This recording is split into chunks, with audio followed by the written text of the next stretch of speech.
검은 머리 짐승은 거두는 게 아니다 라는 말이 있습니다. 은혜도 모르고 배신하는 사람을 두고 흔히 하는 말이지요. 어릴 적부터 이 말을 귀에 못이 박히도록 들으며 자란 사례자. 하지만 그녀의 인생은 이 오래된 속담을 완전히 뒤집어 놓는 방향으로 흘러가게 됩니다. 뜻밖의 사고로 큰 아픔을 겪은 그녀는 어느 날 한 아이와 인연을 맺게 되는데요. 지금부터 이야기 속으로 들어가 보겠습니다.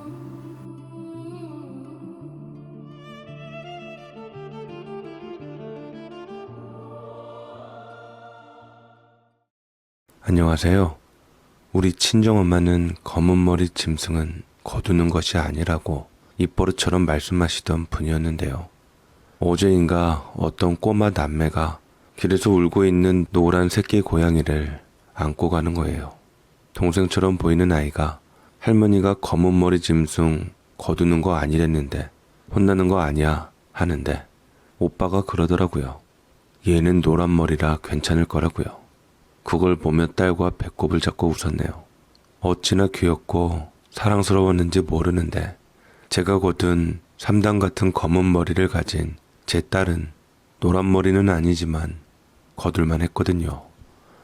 제가 배 아파 낳은 자식은 아니지만 누구 못지않게 지난 세월 막막한 저에게 힘이 되어주고 은혜를 은혜로 갚은 아이랍니다. 제 마음 오롯이 받아 귀하고 또 귀하게 자란 내 딸 손을 꼭 잡았네요.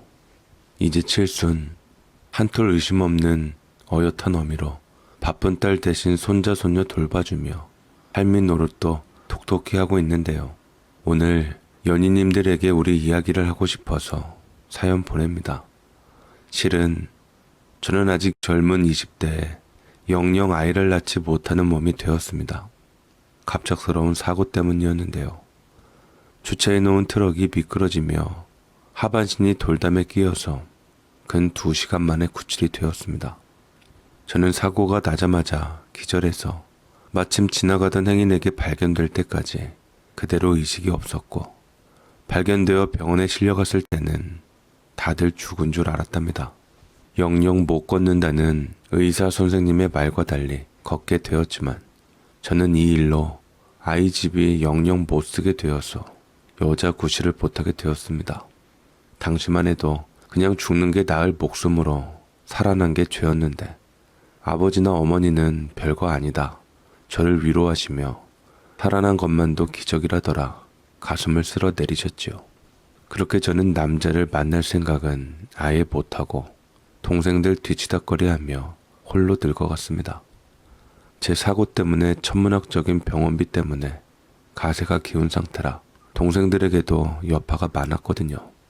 조카들을 자식 삼아 버는 족족 애들에게 학비며 생활비 대주며 살던 저는 그래도 장사에 소질이 있어서 화장품 방문 판매를 하였는데 어지간한 남자만큼 벌었습니다.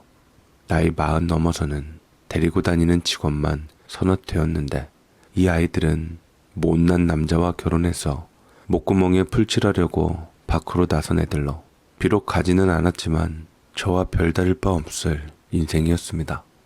저에게 일을 배워서 뭔가 해보려던 아이들이었는데 참 남자들 가만 보면 못났어요. 자기들이 노릇 못해서 먹고 살려고 밖으로 나선 애들을 도와주기는커녕 의심하고 돈 번다고 유세 부리냐며 쥐잡듯이 잡습니다. 고객들에게 매끄럽고 예쁜 얼굴 보여야 할 애들이 시퍼렇고 울긋불긋하니 제가 다 민망하고 속이 상하지 뭡니까?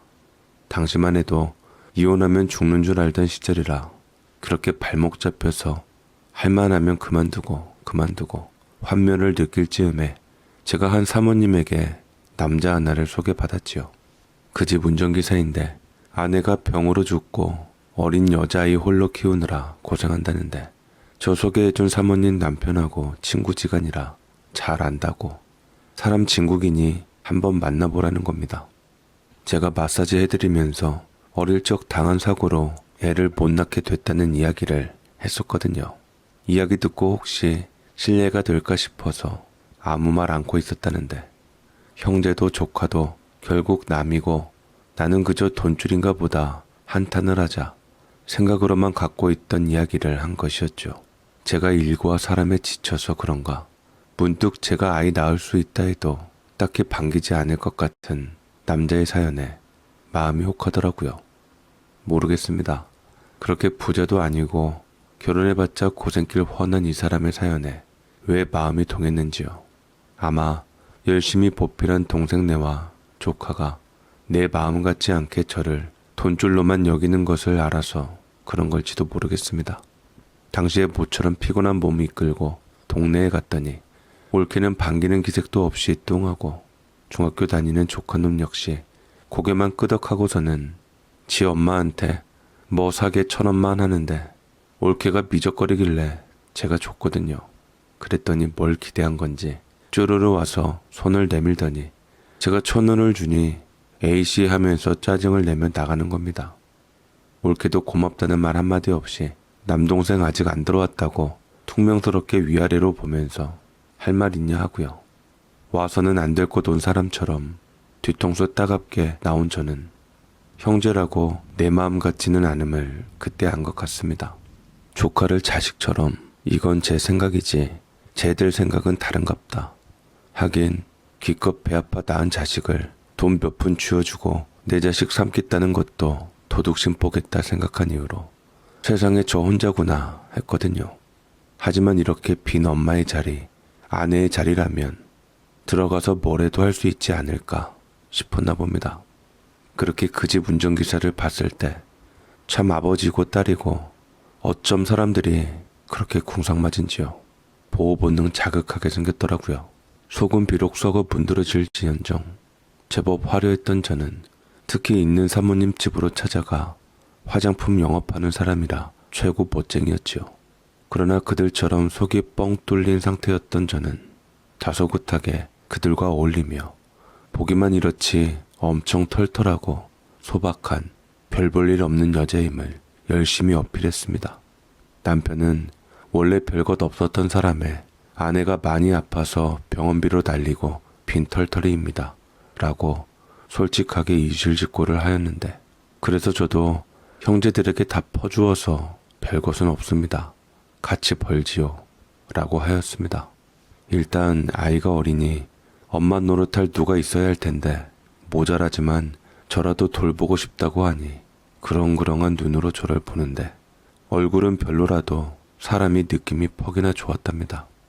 그렇게 처음 만나자마자 제 품에 폭 쌓안기던 4살이던 딸은 제 치맛자락을 한시도 놓지 않아서 처음에는 일하는 곳에 데려갔는데 엄마 바쁘니까 여기 얌전히 앉아 있어 하면 2시간이고 3시간이고 인형처럼 가만히 앉아 일하는 저를 지켜봤는데 처음에는 왜 내야 하고 탐탁치 않아 하던 사모님들에게 이쁨을 많이 받았습니다. 눈칫밥인지 성격인지 마사지 마치고 일어나면 아줌마 이뻐요 시키지 않은 칭찬을 날려주는데 이빠른 소리인 줄 알아도 이쁘단 소리 싫은 여자 없잖아요. 어디서 이런 여우를 낳았냐며 기분 좋게 용돈도 쥐어주고 화장품도 듬뿍 사주시며 꽤나 만족스러워 하셨답니다. 그렇게 마음이 편해서 그런가 뺨에 살도 제법 오르고 혈색이 달라져 장가 잘 들었다 소리 듣던 남편은 우리 지숙이 학교 들어가던 애 사장님 모시고 지방 출장 갔다가 새벽 안갯길 졸음운전하던 트럭이 낸 오중 추돌사고에 말려 사고로 갔습니다. 이게 어쩐 일이야 현숙씨. 동철씨가 우리 남편 살리려고 앞차보고 운전대를 자기 쪽으로 꺾어서 혼자 몸으로 막았다며 다들 반대로 꺾었으면 남편이 갔을 거라고 하더라고. 어떻게 그렇게 경황 없는 중에 현숙씨한테 미안해서 우리가 어떻게 해야 할지 모르겠어. 지숙이 저건 또 어떻게 해야 하나. 다 운명이죠. 저도 사고 당해보니까 이런 거 생각하면 한도 끝도 없어요. 내가 살아서 투덜거리고 불만 갖는 그 자체로 행복으로 여겨야지. 그이가 친구지간에 신세진 게 너무 많다고 미안해하긴 했어요. 지숙이 친엄마 아플 때부터 집으로 들여서 돌봐주셨다면서요. 자기 목숨 바쳐 지켜낼 가치가 있다 싶었던 게죠. 사장님은 무사하시죠? 앞으로 걸을 수 있을란가 지켜봐야 알겠지만 일단 목숨은 건졌어. 아니 졸리면 퍼질러 잘 것이지 왜 그 새벽길에 운전대를 잡아? 지금 그 사고 휘말린 사람 중에 우리 그이만 살아서 기적이라 해. 다들 동철 씨가 살렸다고. 근데 현숙 씨하고 지숙이 어쩌라고 이렇게 가시냐고. 같이 살든 같이 가든 하지. 우리 남편 지금 동철 씨 간 거 알고 울고불고 따라가겠다고. 지숙이야 제가 있는데 어때요? 그냥 그이 보고 싶을 때 못 봐서 아쉬운 거지. 하늘에서 다 지켜보고 있을 거예요. 괜히 부담 느끼지 마시고 얼른 회복하시기만 하세요. 사람은 다 타고난 운명대로 살고 사는 동안 지워진 짐의 숙제 다 하고 가는 거래요. 동철 씨는 지숙이야 내가 있으니 걱정할 것 없고 그동안 힘든 일가 불러서 돌봐준 사장님 목숨 살리는 게 마지막 임무였던 거예요. 나도 동의하고요. 어쩌면 할 일 마치고 간 지금이 더 편할 거예요. 전 아무도 원망 안 해요. 원망한다고 살아오는 것도 아니고 그냥 작별 인사조차 제대로 못하고 보낸 게 제일 우리 죄야. 괜히 그 새벽길 출장을 가서 문간방에서 동철 씨네 웃음소리 들리면 그렇게 듣기 좋았는데 우리 때문에 괜히 휘말려서 미안해 현숙 씨. 괜히 혼자 잘 사는 여자를 갖다가. 근데 지숙이 키울 거야? 아니 동철 씨도 없는 마당에 지숙이는 자기한테 피 한 방울 안 섞인 짐이잖아. 현숙 씨 이제라도 그만둬도 돼. 동철 씨한테 진 목숨값 빚졌는데 우리가 지숙이 돌보면 돼. 그러라고 우리 남편 살린 거 아니겠어? 우리가 동철 씨 생전처럼 아니 그보다 더 지숙이 들여다보고 챙길게. 여자 혼자 힘들어. 그런 말씀 마세요. 지숙인 제 딸이에요. 동철 씨가 살았건 죽었건 달라질 건 없어요. 저 어차피 내 인생 아이란 걸 가질 수 없는 여자예요. 그런 저하고 엮인 아이 아버지 없어졌다고 손 놓을 수는 없어요. 저 돈 잘 버는 거 아시잖아요. 동철 씨 덜 힘들라고 저 소개시켜 주신 거 아니에요? 어차피 동생이며 조카에게 뜯길 팔자 지숙이 키우며 풀래요. 이미 절 엄마로 알고 따르는 아이한테 세 번째 상처 줄 수 없어요. 그래서도 안 되고요. 아무튼 본인이 사고 낸 것도 아니고 또 자기가 아닌 은혜 많이 입은 사장님 살리고 간 사람 뜻 받들어 보란 듯이 훌륭한 사람으로 키워낼 거예요. 지숙이가 워낙 똑똑해서 기대가 커요 저는. 어쩜 이렇게 좋은 사람들이 있을까. 현숙 씨 지숙이 키우는 거 우리도 끼워줘. 우리도 힘 닿는 데까지 도울게. 언제든 힘들면 이야기하고 멀리 가지 말고 우리 집 근처에 있으면서 오고 가고 하자고요. 안 그러면 우리 남편도 사람들한테 두고두고 욕먹고 죽어서 동철 씨 얼굴 못 봐. 지숙이는 나한테도 그냥 남편 친구 딸 아니니까. 알았지? 그렇게 남편이 가고도 지숙이를 거두기로 하자 친정 동생들이 난리가 났습니다. 대놓고 쳐들어와서 물건을 집어 던지며 도대체 뭐가 그렇게 못마땅해서 밖으로 도냐고 말이죠.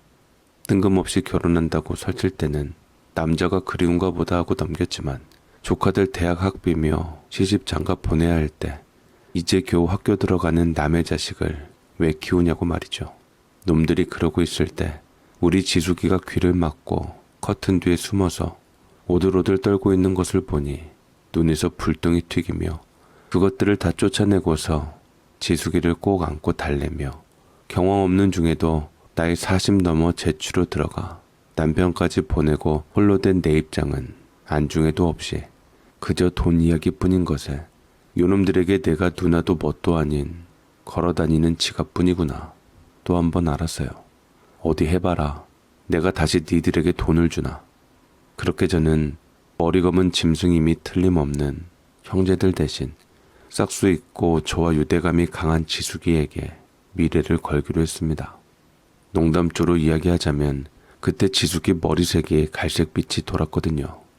한창 자랄 때 엄마가 아파서 모유도 못 먹어서 그런가 입학식 날 보니 유난히 검은 아이들 뒤통수 중에도 단연 돋보였던 갈색빛 도는 머리색을 믿어보기로 했네요. 참 우리 딸이 대단한 게 성격도 성격이지만 공부를 참 잘했습니다. 아니 말이 순서가 잘못됐는데 머리가 영민하고 똑똑하여 공부도 잘한 것이죠. 우리 지숙이는 학원에 가라 해도 시큰둥한 게 이미 알고 있는 거 가르쳐준다고 재미가 없다고 합니다. 대신 이 책 저 책 읽어가며 같은 이야기를 다르게 표현하거나 서술한 것을 보며 스스로 깨쳤어요. 지금 생각하면 어릴 때 저 따라다니면서 말 한마디를 안 하다 마사지 끝낸 사모님들에게 이쁘다고 한 그것도 다 요것이 계산했던 것으로 팔불출이라 욕하시겠지만 천재라고 할 수 있겠네요. 초등학교 2학년 때인가 학교에서 한 IQ 검사에서 180이 나왔는데 이후로 선생님이 남달라도 너무도 남다른 우리 지숙이를 더 자세히 알아봤으면 좋겠다고 추천해서 테스트를 하는데 지숙이는 그날 문제를 제대로 읽지도 않고 10분 만에 찍고 나와버렸습니다. 이런 곳인 줄 알았으면 아예 안 왔을 거라는데 거기가 영재 판별하는 곳이었거든요. 지숙이는 일단 자기는 의학이나 과학 분야로 가고 싶은 마음도 없고 예술에도 별로 관심이 없다며 자기는 어차피 돈과 명예를 얻을 수 있는 율사 쪽으로 생각 중이라 굳이 영재라는 타이틀이 필요가 없답니다. 저 사람들이 영재 판별해서 자기를 후원하는 것도 아니고 괜히 저한테 부담 주면서 이대로 아이를 주저앉힐 것이냐 들쑤실 텐데 그럴 필요가 없답니다. 자기는 어차피 법적으로 가야지 결정하여 사법시험으로 능력을 보여주고 패스하면 되는데 암기력과 기억력 그리고 적절한 판례를 들이대는 응용력과 순발력만 있으면 되고 이것은 영재와 상관없답니다. 한마디로 어른을 가지고 노는 천재 수준인 지숙이는 얼른 자리 잡아서 저를 호강시켜 주겠다고 했답니다. 주어진 문제를 어떻게 풀어야 할까 생각하는 게 재밌다고 하는 지숙이는 저 처음 봤을 때 돌아가신 엄마가 이랬으면 좋았을 걸 생각했을 정도로 제가 좋았다는데 엄마 기억나냐 물었을 때 고개를 끄덕이는 지숙이는 저 만나기 1년 전에 간 친모를 똑똑히 기억하고 있었죠.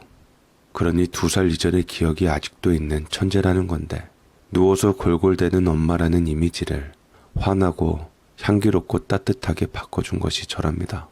처음 품에 안겼을 때 저에게서 향기로운 냄새가 났는데 그게 분명 화장품 냄새 때문이 아니라고 말한 지숙이는 저를 만나고부터 아버지마저 없어지면 어쩌나 했던 걱정을 안 하게 됐답니다. 그리고는 씩 웃으며 무슨 일이 생겨도 제가 자기를 놓지 못할 거라고 했지요. 왜냐면 자기가 나를 놓지 않을 거니까. 머슴하였으면 반할 벅찬 멘트를 아무렇지 않게 하는 지숙이는 딸이자 스승이자 제가 살아가는 유일한 이유였습니다. 그렇게 근 20년 저는 우리 지숙이를 위해 동분서주하며 먹이고 입히고 학비를 태웠는데 다른 아이처럼 장난감이 아니라 주로 책에 돈을 썼지요. 어린이날에도 책, 생일에도 책, 크리스마스에도 책만 사달라던 지숙이는 이미 여고 시절에 꿈이 판사였습니다. 학교 다닐 동안 전교 1등을 단 한 번도 놓치지 않던 지숙이는 아주 잠깐 중학교 올라가기 며칠 방황을 했는데 집에 들어오다가 망할 제 남동생을 만나서 한 소리 들었답니다. 그놈이 왜 너를... 지숙아, 엄마는 엄마지만 그놈은 그냥 음식물 쓰레기 같은 남이야. 외삼촌도 뭣도 아니고 엄마한테 빌부터 살라다 실패하고 어깃장 부리는 물에 젖어서 쓸모없는 휴지 같은 놈이야. 뭐라고 했건 신경 쓰지 마, 절대로. 나도 귀담아 듣지 않았어. 대충 그 마음이 짐작되거든. 엄마가 결혼했을 때나 특히 아버지 돌아가시고도 여전히 나를 키우며 살겠다고 했을 때 배우자도 여생을 맡길 자식도 없는 엄마를 빼앗김으로 인해 애초에 자기 것이 아니었던 그 무언가를 빼앗긴 마음이었을 거야. 그게 사람 미치는 거거든. 분명 내 것도 아니고 권리를 주장할 수는 없지만 한 끗 차이로 내 것이 될 수도 있는 상황에서 손에 정확히 쥔 것은 없지만 분명 미래의 큰 무언가를 빼앗긴 느낌이었을 거야. 그래서 내게 무슨 말을 하건 신경 안 써. 내가 그 심리를 알면서 놀아나면 바보 인증이지. 그래, 다행이다 지수가. 뭐라든 한 말 그대로 읊으면 엄마가 괴로워질 텐데. 아니야, 지숙이 너도 견뎠는데 내가 왜 괴로워. 내가 정확히 그 자식이 뭐라고 했는지 알아야 혼을 낼 거 아냐. 어딜 감히 널 찾아와서 입을 털어. 못된 것이. 내 생각엔 혼을 낼 필요가 없을 것 같아. 엄마가 말했듯이 나는 엄마만 엄마로 여길 뿐이지 엄마의 일족은 가족이라고 생각하지 않거든. 물론 그쪽 분들 역시 마찬가지지만. 그래서 엄마 동생분이 한 말은 나한테 큰 상처가 되질 않아. 그렇구나 하고 들어왔어. 엄마가 버는 돈을 자기 것으로 알던 사람이 결혼으로 한번 기대감이 무너졌잖아. 이후로 아버지 돌아가시고 다시 원상태가 될 줄 알았다가 나로 인해 그 기대감이 또 무너졌어. 엄마의 선택으로 자기가 피해봤다고 생각하는 사람이야. 고로 혼을 낼 필요도 없어. 말이 안 통하니까. 아까 말했듯이 나에게는 그냥 남일 뿐인 아저씨가 속이 뻔히 보이는 소리하고 간 것일 뿐이야. 상처는커녕 짠하고 한심해 보였어. 그런데 엄마는 아니잖아. 혈육이 그 수준밖에 안 되고 결국 자기가 할 아버지 역할을 위해 누나에게 손 벌리는 상황이 짜증나서 오히려 인간임을 포기한 상태로 무조건 너만 아니었으면 누나가 내줬을 텐데 하면서 원망하는데 굳이 엄마가 엮일 필요가 있을까? 모르는 척 해요. 돈 내놓으라 그러디? 내가 돈이 있나? 그냥 화풀이지 뭐. 엄마한테 매달려봐야 안 줄 거 뻔히 아니까. 나보고 엄마 고생시키지 말고 공장 다녀서 돈 벌라는데 나는 공장 가서 돈 버는 것보다 다른 놈들이 우습게 보지 않을 명예를 얻을까 하거든. 엄마도 나도 사회적 명예가 있어야 그나마 보호받을 것 같아. 사람들 입방정에서. 뒤에선 뭐라고 하든 상관 안 하지만 앞에서만이라도 안 들었으면 좋겠어. 지수가 혹시 홀어머니라고 친구들이 뭐라고 해? 나쁜 친구들이 놀자고 막 유혹하고 그래? 아니, 잘 노는 애들은 내가 놀고 싶어도 안 껴준다. 내가 하는 말 한마디도 못 알아듣겠다는데? 학교에서 잘 놀기로 유명한 앤데 걔가 자기 아버지 보세 옷가게 물려받는 데서 내가 앞으로는 이렇게 직접 와서 사는 사람보다 집에서 인터넷으로 사는 사람도 많을 것이니 홈페이지 구축해서 팔로를 잡아놔야 수월할 것이라고 말해줬더니 한참 나를 쳐다보고 갔어. 나만 보면 슬금슬금 피하던데 이후로 내가 IQ가 너무 높아서 돌았다는 소문이 퍼져서 아무도 안 건드리네. 그래, 아무튼 엄마 동생이고 조카고 뭐라고 짓건 상관하지도 말고 웬 개가 짖는구나 하고 말어. 마음에 절대 담아두지 말고, 알았지? 그렇게 20년 우리 모녀는 눈물로 서로를 지켜주며 살았습니다. 사장님 댁에서도 지숙이 공부 잘하는 것을 알고 물심양면으로 지원해주고 법대 들어가면 무조건 자기가 학비된다고 호언장담을 했는데 지숙이는 여중부터 여고도 일반고를 다녔지만 학비 1,000만 원, 공부 잘한다는 특수고등학교 출신을 앞지르며 전국 1, 2등을 하였고 선생님들도 서울대 법대 수석에 사법고시 수석은 따놓은 당상이라고 벌써부터 신이 나서 학교 생활도 편했습니다. 일단 지숙이가 군계 일학으로 눈에 띄게 두각을 보이니 제가 새엄마에 아이 아버지가 먼저 간 가정사 따위는 신경 쓰는 이 없었는데 사장님 댁이야 서로 간에 너무 축복된 인연이라고 기뻐하지만 내막을 아는 이들은 검은 머리 짐승 걷어봐야 말짱 황이라고 시샘 섞인 소리를 하곤 했지요. 그러거나 말거나 서울대 수석으로 들어간 지숙이는 졸업반인 4학년 때부터 사법고시 준비에 들어가서 졸업과 동시에 사법시험 준비반인 법선제조교를 하며 돈을 벌었답니다. 그러니 얼마나 자신만만합니까? 지숙이는 이미 1차 시험을 보는 와중에 사법시험 3차 패스하고 2년간의 사법연수원 생활을 할 비용까지 준비를 했던 것이죠. 이후 이 조교 생활을 하며 9월에 2차 시험에 합격을 했답니다. 3차 역시 무난하게 합격하여 졸업한 지 1년 만에 사법연수원에 들어가게 되었는데 내내 1등으로 아이는 그렇게 바라던 판사가 되었지요. 저는 한 게 없는데도 여기저기서 많은 축하를 받고 인터뷰 요청까지 받으며 참 부끄러웠습니다. 제가 아이를 판사로 만든 게 아니라 지숙이 스스로 된 것인 줄도 모르고 말이죠. 사법연수원생은 별정직 5급 공무원 신분으로 연수원 1년에 매달 145만원, 2년차가 151만원 정도 월급이 나오는데 지숙이는 거진 100만원 저를 떼어 주었습니다. 차비 말고 달리 쓸 일이 없고 점심은 구내 식당서 먹으면 되는데 거의 선배가 사준다고요. 이렇게 지숙이 판사로 만들었는데 연수생 때부터 소식 듣고 여기저기서 중신이 들어오기 시작하였지만 이런 결혼 자리는 물어보나 마나 거절할 것이 뻔해서 제 선에서 쳐냈었거든요. 그런데 사장님네 사모님이 또 좋은 집안에 혼처 알아봤다고 애들끼리 만나게나 하자고 할 때에는 차마 제가 거절을 못하겠더라고요. 저만큼이나 지숙이와 아버지인 동철 씨하고 깊은 연을 가진 분이시잖아요. 지숙이도 차마 사모님 부탁은 거절을 못하고 사장님 체면 생각해서 얼굴이나 보죠 뭐 하는데, 제가 딸이라고 지숙이 품고 살지만 이 아이의 속내는 모릅니다. 자기 선에서 귀찮아질 것 감안해서 IQ 검사도 망쳐버리는 천재라 감히 제가 속마음을 눈치챌 수 있을 정도의 아이가 아니잖아요. 그런데 무슨 생각인지 사장님 내에서 소개해준 남자가 썩 좋다던 지숙이는 사법연수원 2년차 그 바쁜 시보 생활을 하면서 시간을 내서 이 남자를 만나더라고요.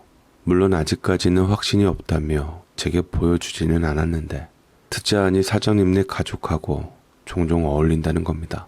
당신은 저도 방문 판매 그만두고 사무실 내어서 거느리는 직원이 들어왔다 나갔다 하지만 평균 8에서 9명이라 그렇게 바쁘지도 않는데 언제 나도 좀 얼굴 보여다오 했는데 알았다고 대답만 할 뿐 안 보여주더라고요. 지숙이가 그럴 리 없지 하면서도 한편으로 내가 창피한가 하는 생각이 드는데, 제가 이 이야기를 하니 사모님이 막 웃으면서 일단 아이 믿고 기다려보라고 하는 거죠. 아이고 지숙 엄마, 지숙이 몰라요? 그것이 지금 나름 간보고 있어요. 일단 우리가 소개해서 머스마 만나기는 하지만 또 현숙 씨 보고 어떻게 나올지 모른다고 같이 잘 봐주세요 하더라고. 우리가 중신했으니 끝까지 책임지려고 일단 무르익을 때까지 우리가 나서서 보고 있는 거거든요. 얘 아버지하고 아는 사이니까 당장 무슨 일이 생겨도 판사 될 아이가 또 함부로 나댈 수 없으니 확실해지면 엄마한테 보인다고 뜸들이는 거예요. 그래요. 지숙이 알죠. 잘 알고 믿는데 마음이 혹시 내가 창피한가 하고요. 그런 소리 말아요 지숙 엄마. 나야말로 요즘 지숙이 다시 보이는데 나는 정말 냉정하고 바늘로 찔러도 피 한 방울 안 나겠네 했거든. 그런데 현숙 씨 생각하는 마음이 얼마나 뜨끈한가 몰라요. 부러워. 내 새끼만 해도 돈 달라고 할 때만 앵겨들고 쥐어주면 횡하니 내빼는데 지숙이는 아니야. 지 아버지가고 자기 버릴 줄 알았던 현숙 씨가 내 새끼하고 끌어안았을 때 이미 목숨 내놨다 하더라고.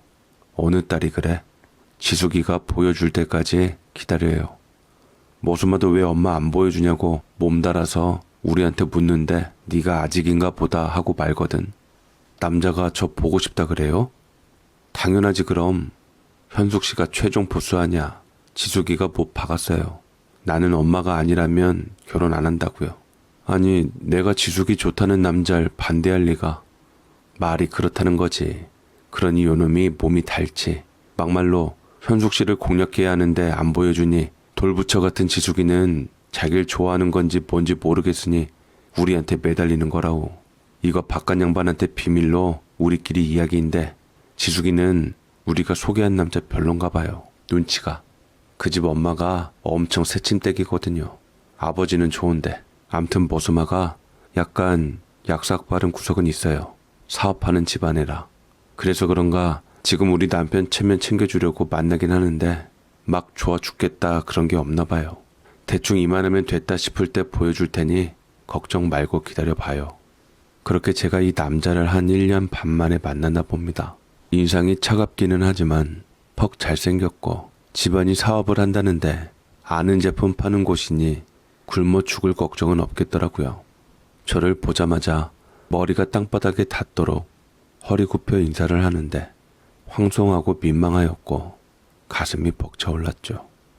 그렇게 서글서글하게 자기 아버지가 율사 자식을 그렇게 두고 싶어 했는데 자기네 형제들은 그럴 능력도 없는 판에 형이며 동생이며 이 집안 자식들이 변호사나 검사 출신들과 그렇게 선을 보러 다녔는데 잘된 이가 아무도 없었답니다.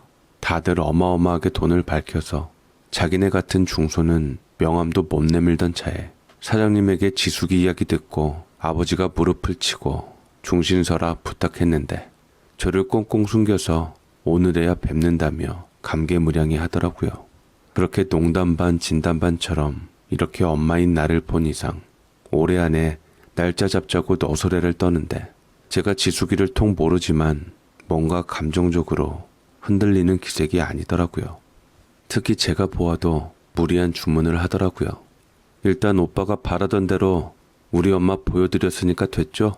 다시 말하지만 집을 내가 장만하는 한이 있어도 우리 엄마 모시고 살 거예요. 어?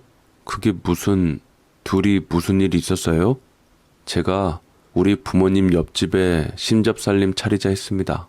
아버지가 요즘 거동이 불편하셔서 회사 일 보러 집으로 들어오시거든요. 판사 며느리한테 조언받을 일이 많을 텐데 오라가라 하기 불편하니까. 그런데 거기에 장모님이 계시면 좀 내가 일적으로 도움드릴 게 뭐가 있겠어. 내가 맡은 재판도 아닌데. 그렇게 말한 지숙이는 화장실 간다고 쌩하니 일어났는데, 그러니까 젖은 남자네 아버지는 우리 지숙이의 명예를 이용해 뭔가 단도리를 하고 싶어하는 모양이었습니다. 영화에서 보는 것처럼요. 아는 검사 있다, 판사 있다. 요거 영화에서 보면 나쁜 놈들이 주로 그러던데, 혹시라도 우리 지숙이한테 누가 될까봐 제가 남자한테 그렇게 회사 일로 상의하는 자리에 판사 며느리 들락달락 거리는 게 안 좋은 거 아니에요 하고 말을 걸었습니다. 지숙이가 말하던 그 사회적 명예와 힘을 이렇게 쓸 아이가 아니라 걱정돼요. 어미로 한마디 한 건데, 이 남자가 아까 지숙이하고 있을 때와 전혀 다른 눈으로 저를 위아래로 보며 입꼬리를 탁 들어올리며 그러는데 눈물이 왈칵 나왔네요. 아줌마, 내가 알아서 챙겨줄 테니까 가만히 있어요. 뭘 한다고 말을 못해? 가뜩이나 신경질 나 죽겠는데 주제에 장모 대접 받고 싶나? 눈치껏 빠지지. 뭐라고요? 지금 뭐라고? 어차피 지숙이 친엄마도 아니잖아요. 지숙이 아버지하고 결혼해서 그 아버지 죽고 쟤 데리고 있었다며. 이것만 들으면야 대단하지만 애초에 선택지도 없었더만. 아줌마 애 못 낳는 김에 그냥 죽은 남자애라도 키우며 살자. 그러다가 얻어 걸린 거 아냐? 화장품이나 팔러 다녔다며. 덕분에 출세했으면 그냥 조신하게 계셔. 나도 그만큼 키운 보람 느끼게 챙겨 드릴게. 집이랑 차. 또 뭐, 내가 엄마 보석이라도 훔쳐다 드릴 테니까 장모 노릇은 하지 마요. 나 우리 아빠 말도 안 듣는 놈이걸랑요. 나 지금 얘 못 꼬시면 완전 사업에서 나가리 될지도 모르니까 제발 생각 좀 하게 입 좀 다물어요. 아, 난 쟤하고 말하면 머리가 너무 아파. 뭔 말인가도 잘 못 알아듣겠고. 이럴 줄 알았어. 미안해 엄마. 결혼하면 엄마한테 뭐 해주고 말하긴 하는데 정확히 뭔가 확신이 안 들었거든. 이거였네. 먹고 떨어져라. 이 집에서 엄마께 감사하다 누누이 그러는 것부터 오버하는 걸로 보였거든. 내 새끼 내가 키우는데 뭐가 그렇게 감사해? 지들이? 이유는 하나지. 잘 키운 거 중간에서 홀랑할 거라 미안함에 공치사하는 거. 굳이 회사일 핑계로 신혼집을 본가 옆집에 마련한다는 것부터요. 우리 엄마가 친모가 아니라 이렇게 준비한 집에 제가 들어갈 거라 생각했다면 심각한 오산입니다. 어른들이야 그렇다 쳐도 우리는 여기서 끝입니다. 공식적으로 헤어지는 이유는 감히 우리 엄마한테 장모 노릇하지 말라고 한 부분입니다. 할 말 있으신가요? 아니, 내가 이래저래 생각이 많은데 말을 거니까 나도 모르게 그런 거지. 정말로 진심으로 그랬겠냐? 너도 참 천재라더니 똘추야. 말의 여백을 살펴야지. 이게 어디서 말장난이야? 너 나한테서 우리 엄마 떼놓으려고 수작질하다 걸린 거 아니야 지금? 틀려? 뭐? 장모 대접 받고 싶냐고? 뒤로 빠져 있어? 그래 놓고서는 어디서 오리발이야 이게? 부자 예비사위가 제게 하는 말을 듣고 지숙이가 이를 악물며 딱이라도 때릴 듯이 한 손을 번쩍 들자 녀석은 의학하며 얼굴을 감쌌고 이 찌질한 모습에 더욱 정 떨어진 딸이 경악하며 바로 제 손을 끌고 그 자리를 나왔습니다. 노고에 감사한다, 어쩐다며 호의적이지만 자꾸 저를 따돌리려는 기척을 느꼈던 지숙이는 저를 보호하려는 생각으로 안 보여줬던 것이죠. 그러나 이 머스마가 아예 본가 옆집에 140평대로 신혼집을 마련하고 본격적으로 들이대자 대놓고 심기를 자극해버린 것이었습니다. 지숙이 놓치면 사업에서 손을 떼야 했던 머스마는 그러나 화장품 외판업하며 지숙이를 키운 저는 영 마음에 안 들어서 친엄마도 아니겠다 돈 쥐어주고 대충 떼어낼 생각이었나 봅니다. 지숙이가 속마음 안 보이고 냉정한 타입이라 지 생각대로 흘러갈 줄 알았나 본데 역시 부록에 일평생 바치기로 작정한 지숙이에 대한 정성의 시간이 헛되지 않았는지 바로 파르르에서는 저를 놈과 떼어놓으며 누구 편인지 확실히 보여주었습니다. 이후로 지숙이는 별다른 말은 하지 않았지만 저는 한 톨의 의심 없이 살고 있습니다. 딸은 그렇게 부자는 아니지만 자기처럼 건실하고 속마음이 따뜻한 남자 만나 애 놓고 살고 있고요. 저는 애들 집 근처에서 살림 거들어주며 손자 손녀 봐주며 친엄마 노릇하고 삽니다. 영감 사위와 딸의 어머니로 하나 꿀릴 것 없이 보람되게요. 제 뱃속으로 낳지 않았지만 평생을 가슴으로 키운 제 딸 지숙이를 빼앗길 뻔한 생각하면 눈앞이 깜깜하지만 저보다 나은 딸은 눈 하나 깜짝을 안 하고 돈 대신 저를 택한 것으로 그 마음을 보여줬다 생각합니다. 이런 판사이니 판결도 공명정대하고 인간적일 것이고요. 쭉 나아가 여자 대법관이 되면 더 바랄 것도 없겠다 싶은 저는 사고로 아이를 못 낳는 것에서 비관하고 끝이 아니라 동철 씨와 지숙이를 끌어안은 지난날의 제가 그저 대단할 뿐이네요. 그래 여러분께 머리 검은 짐승도 그 나름이란 말을 감히 올립니다. 다 사람이 노력하기 나름 아닐까요? 이야기 들어주셔서 감사합니다. 피 한 방울 섞이지 않았어도 진심으로 품고 키운 사랑은 그 어떤 혈연보다 강하다는 것을 이 모녀는 온몸으로 보여주었습니다. 정작 피를 나눈 형제들에게는 그저 돈줄로 취급받던 그녀가 남이었던 아이에게서 진짜 가족의 정을 되찾았다는 사실이 참 많은 것을 생각하게 합니다. 그리고 그 사랑을 잊지 않고 돈보다 어머니를 택한 딸의 선택에서 사랑은 결국 사랑으로 돌아온다는 것을 다시금 느끼게 됩니다. 검은 머리 짐승이라는 말이 무색해지는 이 아름다운 인연처럼 부디 이 모녀에게 앞으로도 따뜻한 날들만 가득하시기를 바랍니다.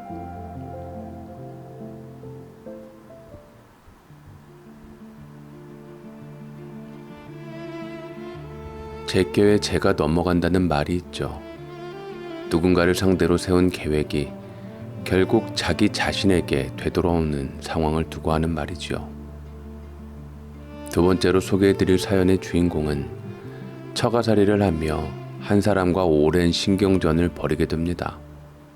눈에 가시 같던 그 존재를 없애기 위해 결국 아주 대담한 계획까지 세우게 되는데 그 결심이 훗날 상상조차 못한 방향으로 돌아올 줄은 꿈에도 몰랐습니다.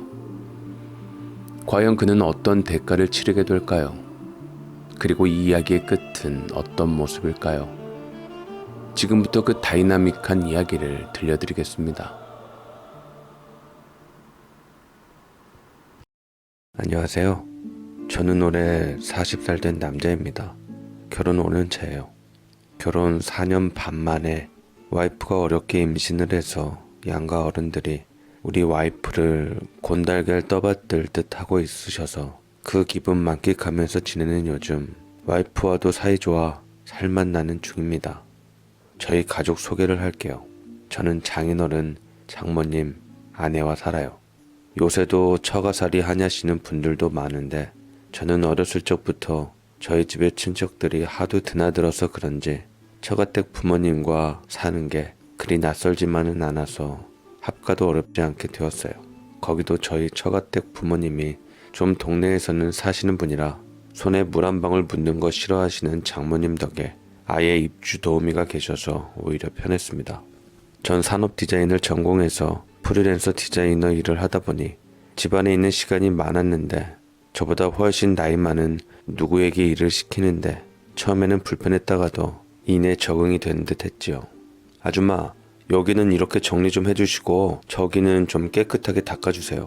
워낙 깔끔하신 분이니 알아서 잘 하시겠지만 꼭 한 번씩 빼먹는 일이 있으시더라고요.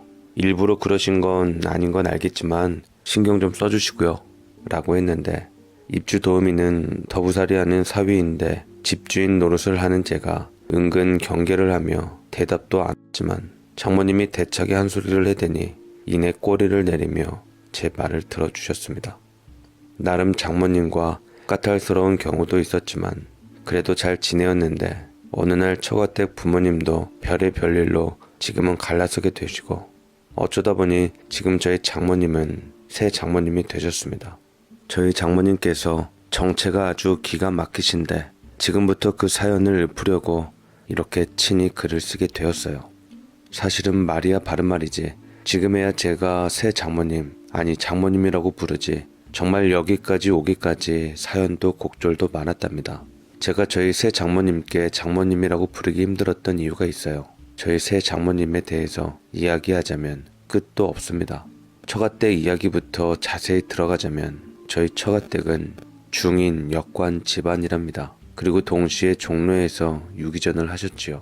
저희 아내 팔대조 할아버지가 역관으로 떼돈을 만지시고 유기전으로도 돈을 수월찮게 만지셔서 저희 아내 집안은 대대로 장사 속으로 장사 문리가 트인 집이었고 저희 장인어른은 현재 을지로에서 크게 식당을 운영하시면서 대형 시장 안에 점포를 여러 개 운영하십니다. 사실 팔대조가 내려오는 가운데 아무리 장사 속이 트인 집안이라도 누구는 말아먹기도 하고 누구는 어떻게 되고 사연이 많았겠지만 그래도 다행히 할아버지 때 와서는 든든한 가업으로 흔들림 없는 부를 구축하신 거예요. 거기다 부가 있으니 자식들도 나름 교육의 중요성을 인지해서 받게 했을 테고 덕분에 저희 아내는 이름 있는 데에서 석사까지 마치고 유학 다녀와 지금 지방 전문대학에서 강의를 하고 있어요. 교수를 하고 싶어 유학까지 다녀왔는데 아시잖아요. 요새 워낙 유학 갔다 온 사람들이 많아서 아내 뜻대로 자리 잡기는 쉽지 않아 그나마 인맥으로 지방대학까지 강의를 다니는 것이었죠. 시수도 몇 안 되고 학원까지 병행해서 집에서 출퇴근해서 근무하고 있습니다. 여자면서 정작 집안에 처음 나온 인재라고 해서 친척 모두가 제 아내를 얼마나 우쭈쭈 해주시는지는 보시면 놀라실 겁니다. 것 때문에 디자인과 나와서 프리랜서 일을 하는 것 때문에 처음에는 반대하셨지만 살가운 제 성격을 보시고는 허락해 주셨지요. 대신 제게 아내를 잘 부탁한다고 신신당부를 하셨습니다. 안사람이 바깥일하고 바깥사람이 아내 일을 하게 되었으니 내 일로 둠세. 자네가 바깥일 하는 사람 배려하고 마음 불편하지 않게 해야 하는 법이야. 잘나가는 아내를 절대로 시샘하지 말고 우리 딸아이 비록 뜻이 하늘에 닿질 못해 지방 전문대에서 시간 강의나 하고 있지만 두드리면 열릴 것이다라고 끝없이 학문에 정진하고 있으니 곧 조만간 번듯한 교수 자리 기회가 올 거야. 자네에게도 후에 자식들한테도 그보다 더 바람직한 일이 어딨겠나 라고 말씀을 하셨는데 저는 끄덕이고는 저보다 잘 나가는 아내 곁을 잘 지키겠다고 약속드렸죠. 아내가 저보다 잘 나간다 해도 자존심 상할 것도 없고 오히려 능력 있는 아내가 전 좋았습니다. 반면에 저희 장인은 오직 사는 재미가 돈 버는 재미밖에 없으신 분이고 유머도 아무런 매력도 없으셔서 사람으로서 매력이 그닥 있으신 분은 아닙니다. 사위가 봐도 그런데 장모님이야 오죽하셨겠어요. 남편은 하늘이다라는 장인어른의 지론대로 장모님이 어찌됐든 공주이지만 곁을 지켰는데 영 삶에 낙이 없었는지 제게 신세 타령을 하시고는 했지요. 내가 사실 자네 장인어른한테 시집 오기 전부터 원래 연애하던 남자가 있었는데 우리 친정의 반대로 결혼 못했지. 그 사랑하는 사람과 이루어지지 못하는 마음 알기에 내가 우리 딸 결혼을 허락해 준 거야. 좋아하지도 않는 남자와 수십 년을 사니 노년에 접어든 청춘이 아깝고 그것 때문에 우울증이 와서 살기가 쉽지 않네. 라며 모든 것에 무기력한 모습을 보이셨는데 돌이켜보면 제가 장가올 그 무렵부터 그러셨던 것 같습니다. 알아보니까 갱년기부터 초로에 이르기까지 장모님들 중에 우울증을 심하게 앓으시는 분들이 계시다고 하는데 아마도 제 장모님이 그 케이스였던 것 같습니다. 결국 참다 못한 저희 장모님은 자식들 다 시집 장가 보냈겠다. 더 이상 남은 삶을 이런 식으로 낭비하고 싶지 않으시다며 장인어른의 오해를 부를 만한 사건의 계기를 꼬투리 삼아 어느 날인가 이혼을 선언하셨습니다. 아무리 돈 많이 벌어다 주고 펑펑 써도 더 이상 이렇게는 못 살겠고 그냥 적당히 쓰고 사람답게 활기차게 살고 싶다는 게 그 이유였죠. 장인어른께서는 돈에 관해서 쓰는 건 나름 관대하신 편이셨지만 여자가 집을 지켜야 한다는 뜻에 따라 장모님이 밖을 나가는 것을 싫어하셔서 친구들 간의 모임이나 여행도 안 된다고 딱 잘라 거절했습니다. 본인이 같이 동반해야만 밖을 나갈 수 있었는데 장인어른께서 바쁘신 분이시고 쉬는 날에는 피곤하다고 집에서 주무시기만 하시니 장모님께서는 결국 밖을 다니기가 쉽지 않아서 젊었을 적에는 아예 쇼핑도 쉽지 않았고 그나마 다행히 이제는 인터넷 쇼핑이 가능해서 택배 아저씨랑 터놓고 얘기하는 사이가 될 정도였습니다. 허나 그것도 한순간일 뿐 장모님께서는 우울증을 벗어나지 못하시고 끝내는 이혼을 택하게 되셨죠. 그런데 또 우스웠던 것은 장인어른은 처음만 펄펄 뛰다가 별 반대 안 하시고 장모님이 원하시는 그대로 해주시더라고요. 나중에 후유증이 왔긴 했지만서도요.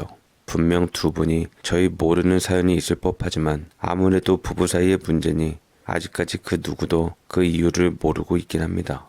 두 분이 이혼할 당시 가정을 탄탄하게 지키려고 노력한 사람은 장인어른도 장모님도 아닌 입주 도우미 아주머니였어요. 당진이 고향이시라 부여댁이라고 장모님께서 부르셨는데 그게 그분의 이름을 대신하는 호칭이 되었죠. 저희 집에서만 20년째 입주 도우미를 하고 있던 분이었거든요. 나가시기 어려운 장모님의 말벗 겸 집에는 고정적으로 집을 보살펴줄 도우미가 필요하셨던 우리 처가댁 부모님들은 적당한 분이라 생각되어 부여댁을 들이셨는데 어이없게도 나중에는 처가댁 부모님 이혼 후 저희 새 장모님의 정체는 바로 그 부여댁이 되었답니다. 돌이켜보면 장인어른과 부여댁 사이에 뭔가 있었던 것은 아닌 것 같은데 제가 가늠하기로는 사실 장인어른이 보는 아내로서의 여자상은 외향적인 장모님보다는 선후배로 집안일에 헌신적인 분인 부여댁이었던 것 같습니다. 음식 솜씨는 기본 이상 하시고요. 뭐 특별히 고급 요리를 잘하고 코스별로 하고 그런 게 아니라 오이지 무침 하나를 무쳐도 무장아찌를 하나 무쳐도 옛 어른들 입맛에 딱 맞게 그렇게 만들어내시는 분이에요. 특히 우리 장인어른 입맛에 확 들었으니 집안의 가장이 식사를 즐겨 하시니 이 도우미는 집안에서 절대적인 위치를 차지하며 대우를 받고 사신 거죠. 그래서 새 장모님이 되신 것 같기도 합니다. 이건 표현에 박하신 장인어른이 직접 가족들에게 밝힌 것이기도 합니다. 부여댁 살림 솜씨가 타고났지. 20년 전 처음 우리 집에 입주했을 때 직접 밀어서 끓여낸 칼국수로 첫 식사를 내 잊을 수가 없다니까. 나 어릴 때 우리 어머니가 삼복 중에 비지땀 뚝뚝 흘리시면서 홍두깨로 밀어서 끓여주시던 칼국수국 그 깊은 옛맛이라고나 할까. 자네 장모 손에서는 절대로 나올 수 없는 맛이야. 하루에 온종일 같이 있어봐야 10마디도 안 하시던 저희 장인어른께서 거의 속사포에 가깝게 음식 칭찬을 하셨으니 솜씨가 어땠는지 아시겠나요? 어찌 보면 부여댁이 들어온 이후로 장모님의 콤플렉스는 더 심해졌는지도 몰라 우울증에 한몫한 것은 분명한 것 같았습니다. 그치만 부여댁도 참 사연 많으신 분이기도 해요. 대강 듣기로는 아내와 사별하고 아들 하나 있는 거 친정엄마 손에 맡기고 입주 도우미가 되신 거라 하더라고요. 그 시절에 정규 교육도 제대로 안 배운 여자가 꼬박꼬박 대학 나온 웬만한 남자들 월급을 받았으니 이런 직장 놓치기 쉽지 않으니까 죽기 살기로 이 집에 헌신하신 겁니다. 그러다 보니 거의 한 가족이나 마찬가지였고 저희 아내와 1년 연애 후 결혼 때문에 처가댁에 처음 인사할 때부터 훗날 이분이 장모님이 될지 모르고 깐깐하게 절 시험하는 노릇을 하려는 이분이 주제넘다 생각이 들어 이 아줌마 낄 때 안 낄 때 구분 못하고 좀 너무 끼어드는데 싶기도 해서 좀 거슬렸거든요. 그치만 사실 처가댁에서 같이 살 것도 아니고 뭐 아줌마가 조금 설친다는 느낌 받는다고 제게 영향 줄 거는 크게 없었으니 신경을 끄기로 했죠. 그런데 문제는 결혼하고 2년 3개월 만에 제가 결혼 전부터 청약 넣어둔 아파트에 당첨되면서 시작되었습니다. 로또 같은 청약 당첨 소식에 저와 아내는 기쁜 마음에 방방 뛰었고 둘 다 새로 지은 넓은 아파트로 이사가면 어떻게 할지 계획 세워 잔뜩 들떠있는 상황이었는데 그러던 중 아내가 고민하다가 어렵게 얘기를 꺼내더라고요. 사실 얼마 전에 집주인이 연락이 왔더라고. 미국에 있는 아들이 급하게 귀국을 했는데 아들 살 집이 필요하니 집을 비워달라고 하는데 딱히 중간에 기간이 애매하게 붕 떠버려서 어떻게 해야 할지 모르겠더라고. 요새 전셋값도 많이 오르고 만약 다시 구하게 되면 부모님한테 손은 벌려야 할 것 같은데 또 이게 단시간 급등한 거라 만약 가격이 떨어지면 나중에 우리가 원할 때 빼기도 쉽지가 않을 것 같아. 그래서 말인데 차라리 당신 혹시 우리 부모님이랑 같이 입주하기 전까지만이라도 합가를 하는 건 어떻게 생각해? 라고 얘기를 하는데 물론 처음 말씀드렸다시피 저희 집이 어렸을 적부터 친척들이 왕래가 잦아서 크게 거부감은 없었는데 왠지 장가가서 들어가서 사는 것은 좀 불편할 것 같아서 저도 나름 생각을 했습니다. 그치만 아내 말이 일리가 있었던 상황이었고 조금만 처가살이하면 도리어 나중에 골치 아픈 문제들로부터 벗어날 수 있을 것 같아서 일단은 아내 뜻에 따라 하기로 했습니다. 저희가 의사를 전하려 처가댁에 갔더니 소식을 들은 장인어른이 직접 안내를 해주시더라고요. 2층에 자네 아내가 결혼 전에 쓰던 공간이 되게 넓은데 지금 부여댁이 혼자 사용하다시피 하니까 그냥 필요하면 보고 들어와서 살아. 단기간에 빼기엔 월세가 나은데 괜히 남의 집 아파트에서 월세살이 하면 자네들 돈은 언제 모으나? 나중에 빼기도 쉽지 않으니 집 놔두고 고생하지 말고 들어와서 편히 살아. 어차피 입주 도우미도 있으니 자네도 자네 일만 집중할 수 있고 좋지 않겠나? 저도 귀가 솔깃했어요. 무엇보다 괜한 월세 안 나가도 되니까 오죽이나 좋은가요? 처가댁에서 새 아파트 입주 전까지 어떻게 보면 길 수도 있고 요즘 새신랑들은 단 일주도 처가댁 살이 안 하려 하겠지만 돈에 있어선 악착 같고 똑소리 나는 저는 오케이 했습니다. 어쨌든 입주 도움이 계시니 뭐 크게 불편한 거 없겠고 장모님께서 좀 신경 쓰이긴 했지만 그래도 깨어있는 분이시라 저 안 잡을 것 같고 장인어른도 거의 집에 안 계시니 그 넓은 으리으리한 집에서 맛있는 거 먹고 휴식한다 셈치자 생각하며 들어간 겁니다. 결혼하며 처가댁에 오고 갈 때마다 부여댁 음식 솜씨에 홀딱 반한 것도 있지만요. 저희 아내는 똑똑만 하지 음식은 젬병이었거든요. 그렇지만 맛있는 음식 먹으며 휴가 받은 셈 치자는 저희 꿈은 처가댁에 들어간 첫날부터 물거품이 되었습니다. 세상에 장모님 버금가던 부여댁의 잔소리 잔치가 시작된 것이었죠. 아무리 제가 있지만서도요. 그래도 새신랑이면 처가댁 부모님 신경 쓰는 신용이라도 해야 하는 거 아닌감요? 집에서만 있는 양반이 집에 코빼기도 비치지 않고 다니는 길마다 죄 어지럽히고 다니고 화장실에는 온갖 치렁치렁한 머리카락이며 대체 가정교육을 뭘 보고 배웠는지 궁금하구만요. 라며 우리 장모님도 안 건드리는 가정교육 얘기를 하는데 제가 나름 디자인하는 사람이라 머리가 좀 치렁치렁하고 나이 먹어서 탈모가 와 머리카락이 좀 많이 빠지는 편인데 그것 가지고 가정교육 운운하다니 화가 나더라고요. 참지 못하고 한마디 하려 했으나 제 성미를 미리 한 아내가 저를 잠깐 보자고 하며 제 손을 잡으며 식구 같은 분이니 별뜻 없이 한 소리이니 식사 때만큼은 이해해달라고 부탁을 했는데 하도 기가 막히고 어이없어서 저는 헛웃음만 나올 뿐이었죠. 아니, 제 아내에게는 잔소리 한마디 안 하면서 왜 저를 그렇게 못 잡아먹어서 안달인지 객직구라 생각했는지 첫날부터 아주 사람 정신을 흔들더군요. 장인어른 앞에선 장모님도 본인을 못 건드린다는 것을 알았는지 꼭 장인어른 계신 식사 때마다 작정하고 절 겨냥하는 듯 말을 하는데 얼마나 얄밉고 화가 나던지요. 저번에는 저녁 식탁에 온 식구들이 다 모여서 식사를 하는데 오늘은 무슨 말을 할까 스트레스 받을 때 아니나 다를까 또 툭 하고 던지는 것이었습니다. 취업은 대체 언제 할 거예요? 여자도 요새 맞벌이하는 판국에 남자가 돼서 마누라 처갓집 빨대 꽂으면 그것도 참으로 못나 보이는디. 우리 사위는 반반한 얼굴로 인생 참 쉽게 사는 것 같아서 우리 아들과 비교되네요. 우리 아들로 말할 것 같으면 대학은 못 나왔지만 기술 익혀서 지금 대기업 다녀 연봉 많이 받고 이래요.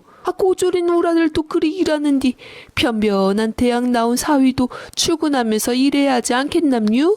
말이 좋아 프리랜서지. 그 얼마나 벌어요? 라고 말을 하는데 한마디로 주제 넘고 어처구니가 없었더랬죠.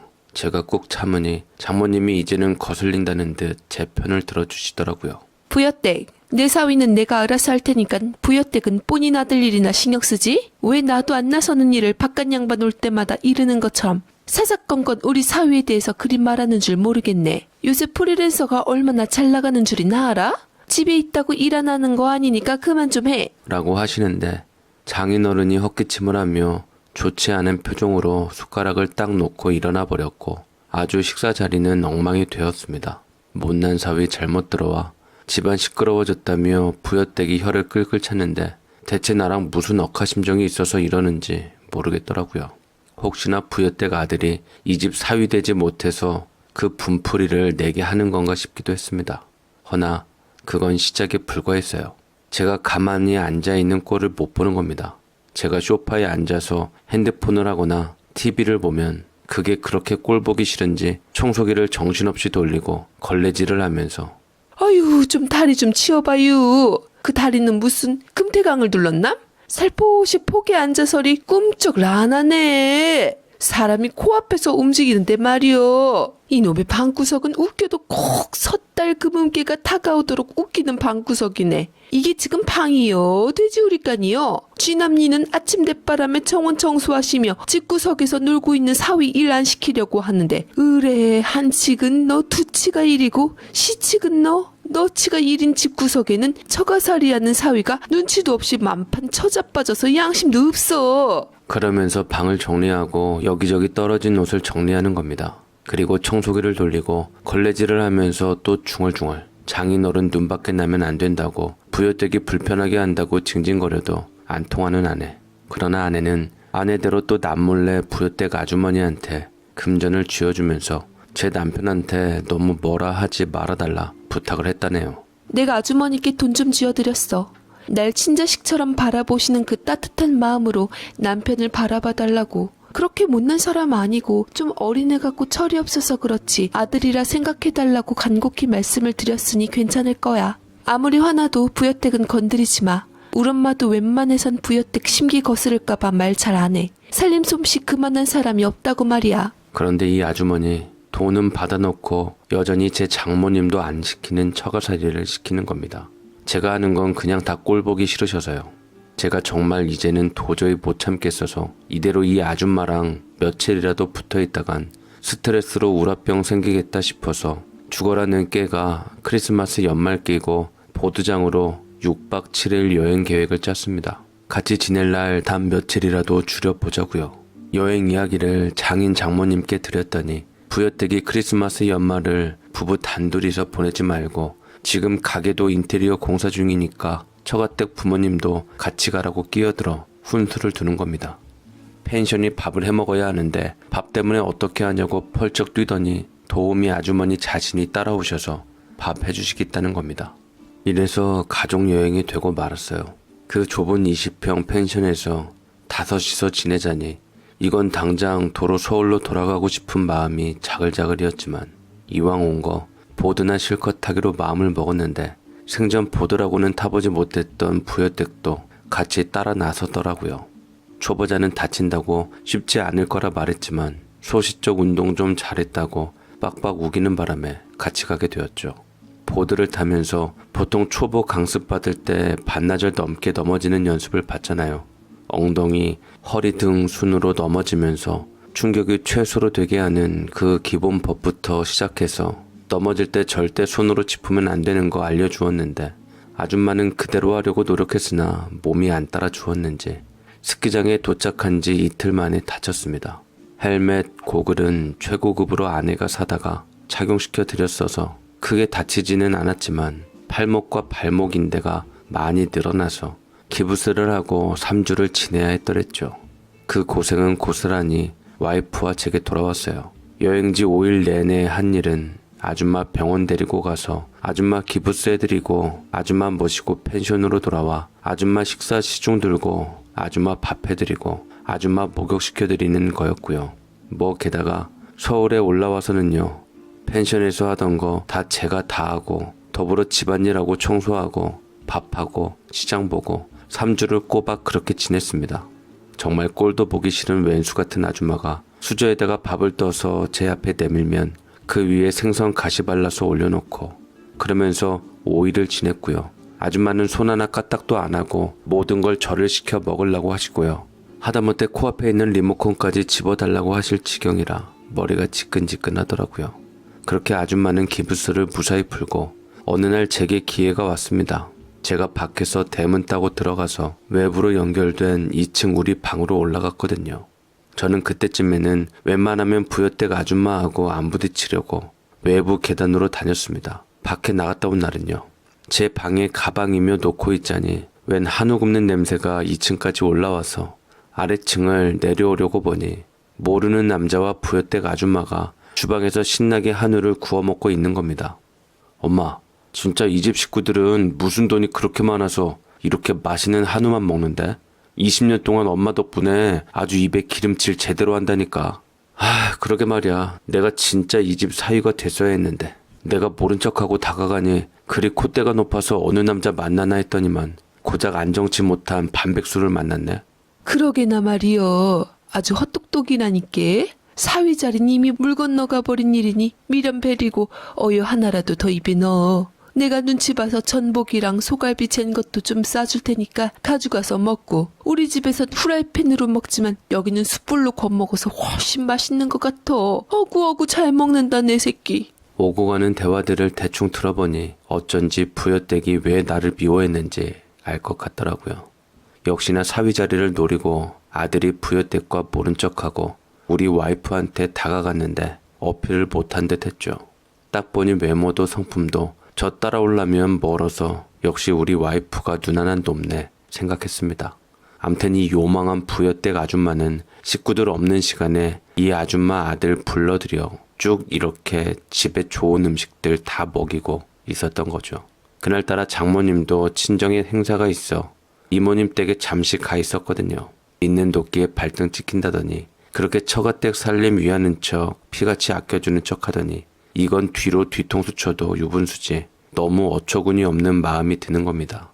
처가댁 부모님은 그것도 모르고 저 아줌마를 아주 집안 대대로 내려오는 집사로 생각하며 그런 좋은 대우를 해주며 위에 바치고 사시고 계신 거고요.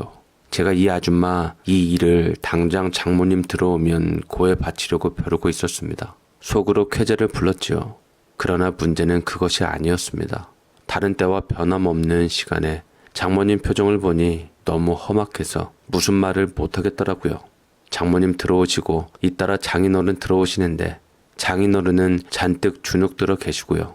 아니 두 분 다 점잖기로는 어디 뇌나도 안 빠지고 싸움하시는 걸 구경해 본 적이 없는데 두 분이 무슨 일 때문에 저러실까? 두 분이 싸우신 건가? 라고 생각해 볼 틈도 없이 장모님께서 저희 부부를 내려오라고 하시는 겁니다. 나 아무래도 자네 장인어른이랑 갈라서야겠네. 자네 장인어른이 주방에서 20년 된 주방장하고 수상한 행동을 하는 것 같은데 뭐 액전역에 내놓은 양반이라 상관없어도 막상 보니 도저히 못 살겠더라.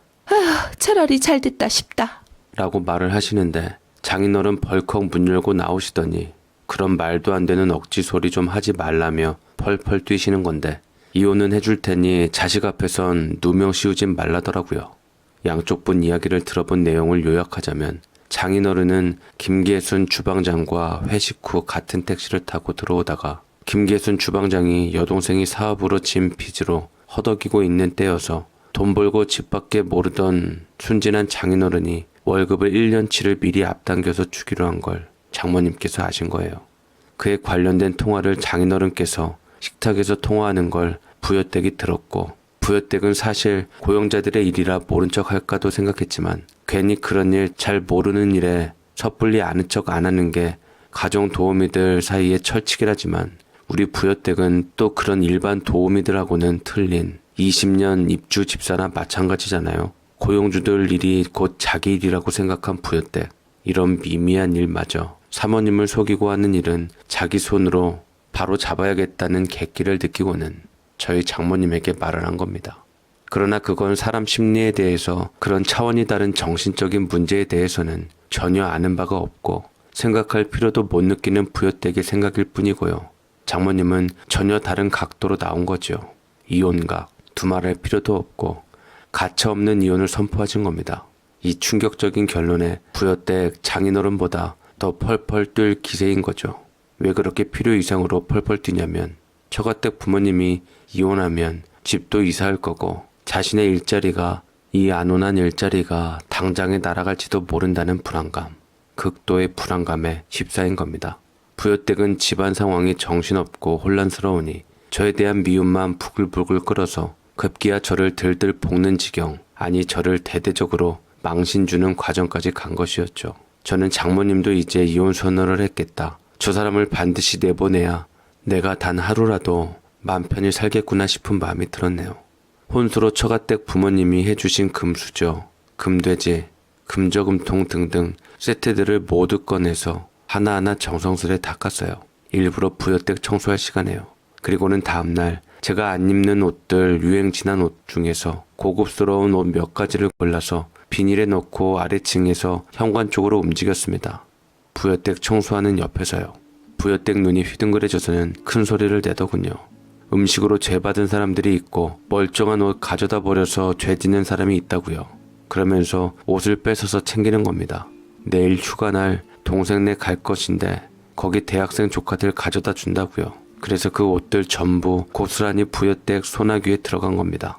다음 날은 매달 돌아오는 둘째 주 월요일이었고 그날은 우리 처가댁 부모님 동시에 쉬시는 날이고 동시에 부여댁 휴가인 날입니다. 부여댁이 가방을 들고 막 나가려는 찰나 제가 아래층으로 뛰어내려가면서 호들갑을 떨었어요. 이 사연 들어주시는 여러분들이 들으시면 정말 나쁜 사람이다 라고 혀를 차시겠지만 저는 정말 그 방법뿐이 생각이 안 날 만큼 부여댁이 사라져 주었으면 하고 간절히 바랄 때였습니다. 중요한 것들이 없어졌다며 가방을 보길 요구하는 제게 장모님도 펄펄 뛰셨고 제게 큰소리 한번 안 내시던 장인어른께서도 화를 내셨습니다. 청렴하기는 대한민국에서 1등인 가정도우미를 모욕한다면서요. 저는 기회가 이때다 하면서 일러 바쳤습니다. 모르셔서 하시는 말씀이라고요. 장모님, 냉장고에 지난 명절에 제 부모님이 보내주신 한우 세트 있나 찾아보세요. 없으면 그거 왜 없는지 부여댁에게 여쭤보시고 얼른 부여댁은 그 가방이나 좀 보여주시죠. 그리고 가방을 보여주길 계속 요구했습니다. 당당한 부여댁은 당당하게 가방을 보여줬고 그 속에서 중요한 것들이 다 나온 거지요. 이게 왜 여기 있냐는 부여댁은 진땀을 흘렸고 장모님은 부여댁을 방으로 불러들이셔서 말씀하시더군요. 제가 방문 밖에서 엿들은 바에 의하면 대충 기억나는 것만 추리면 내용은 이렇습니다. 부여댁, 우리 21년이다, 그치? 그래, 21년. 부여댁, 그 좋았던 세월 생각해서 우리 길게 말하지 말자. 믿는 도끼에 발등 제대로 찍혔구만 그래.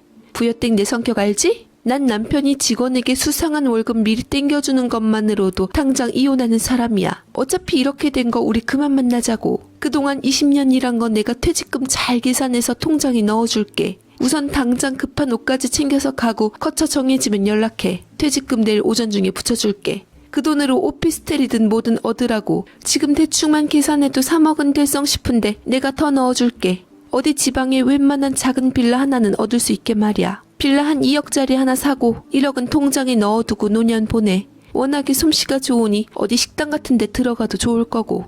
이렇게 말씀하시고 방에서 나오시더라고요. 장모님이 먼저.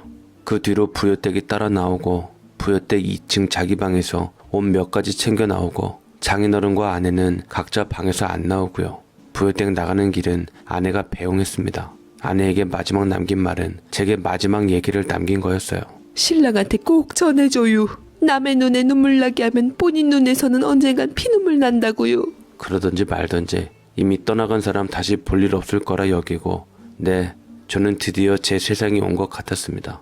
그로부터 도우미 아줌마가 3번이 바뀔 동안 우리 식구들은 집에서 식사를 제대로 안 했어요. 그러니까 저만 신났고 장인어른 장모님 아내는 밥맛이 없어 죽겠는가 보더라고요. 왜 안 그렇겠어요. 제 입맛으로 봐도 도통 먹을 맛이 안 나는 거죠. 사람 입이 얼마나 간사한 거냐면 21년을 한 사람 손맛에 길들여져서 그것도 최고의 손맛을 자랑하는 사람에게 길들여진 사람들 입맛을 맞추려면 웬만한 솜씨로도 안 되거든요. 사람이란 건 먹는 거에 얼마나 예민한 반응을 하는지 처음 알았습니다. 우리 집 사람들을 보면서요. 우선 장인어른 이혼 문제로도 날카로우신데 밥이 입맛에 없으니 하루 3끼를 다 밖에서 드시는 겁니다. 그렇게 부여댁을 기리는 지나가는 몇 주였고요. 우리 처가댁 부모님은 드디어 이혼을 하셨습니다. 장모님은 그동안 살아온 세월 지긋하시다며 자유롭게 살고 싶으시다며 사별해서 홀로 되신 큰 이모님과 함께 자매끼리 세계 일주를 하신다고 하시더라고요. 담당의도 권한 일이었답니다. 장모님 우울증이 우리가 생각했던 것 이상이셨다고 아내가 의사를 만나고 와서 이야기하더라고요. 그렇게 장인어른은 여기 집에 남으셨습니다. 저희는 아직 새집 입주 때까지 더 남았고요. 장인어른은 장모님과 이혼하시고 또 장모님이 여행을 떠나시고 난 후 아닌 척했지만 제대로 잘 못 드시더라고요. 가게도 부부가 나란히 나가시다 홀로 나가시고 만사 귀찮으시고 인생이 허무하신지 정말 뵙기 걱정될 정도로 살이 빠지시고 오죽하면 제가 종합검진 예약을 해서 모시고 갔을까요? 건강에는 크게 이상한 점이 없었어요. 그러나 식사를 시원찮게 드시니 아내는 애가 타서 죽더라고요. 그 와중에 장인어른이 부여떼기 해주는 근대죽 한 그릇 먹으면 참 살겠다는 말씀을 하시는 겁니다. 부여떼기 깊은 겨울이면 해주는 호박 범벅이 조청같이 달았다고 하시면서요. 부여떼기 양념에 내놓은 갈치 속젓은 정말 기가 막혔다고 말씀도 하셨습니다. 그러니 그 말을 들은 제 아내는 가만히 있을 수가 없는 거죠. 그래서 부여떼기에게 전화를 하더라고요. 통화하는 내용을 들어보니 제 아내는 제겐 아무 말 않고 그동안 쭉 부여댁 아주머니와 연락을 하고 지낸 것 같았어요. 거기다가 장인어른이 드시고 싶다는 호박 범벅이며 갈치 속젓, 근대죽을 부탁하는 거 있죠. 저는 할 말을 잃었고 여차저차 따지고 싶은 마음도 없었지만 아내에게 한마디는 해야겠다고 생각했습니다. 절대 다시 그 아주머니를 집안에 들일 생각은 꿈에도 하지 마 라고 했는데 아내는 한숨을 깊이 쉬더니 이내 생각지도 못한 엉뚱한 말을 하더라고요.